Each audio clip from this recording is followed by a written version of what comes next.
स्वर्गीय अजितदादा पवार क्रीडा नगरी वाघोली या ठिकाणी खरं तर 68वी महाराष्ट्र केसरी स्पर्धा रामकृष्ण अण्णा सातव यांच्या मार्गदर्शनाखाली खरं तर या ठिकाणी भव्य दिव्य मैदानाचं आयोजन करण्यात आलं। खरं तर या ठिकाणी बक्षिसांची लयलूट पाहायला मिळाली।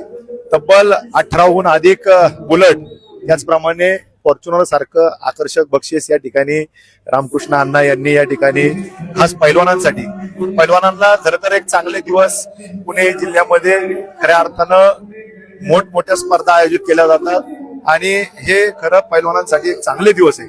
आज या ठिकाणी टायगर ग्रुपचे राष्ट्रीय अध्यक्ष पैलवान तानाजी भाऊ जाधव आणि या भागातील सगळे टायगर ग्रुपचे सदस्य या ठिकाणी उपस्थित झाले होते।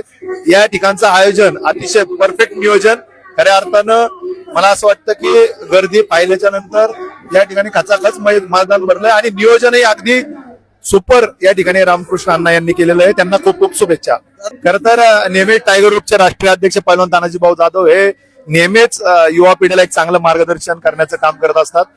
युवक हा व्यसनाच्या आहारी न जाता तो तालीम किंवा जिम जॉईन करून सशक्त व्हावा यासाठी खरं तर तानाजी भाऊ नेहमीच मार्गदर्शन करत असतात। खरं तर टायगर ग्रुपच्या माध्यमातून युवक महाराष्ट्राच्या बाहेर देखील जोडला गेलाय। त्या युवकासाठी फक्त तानाजी भाऊंचं एकच सांगणं असतं की व्यसन जर करत असेल तर तुला टायगर ग्रुपचे दरवाजे बंद आहेत, अशा पद्धतीचं मोठं काम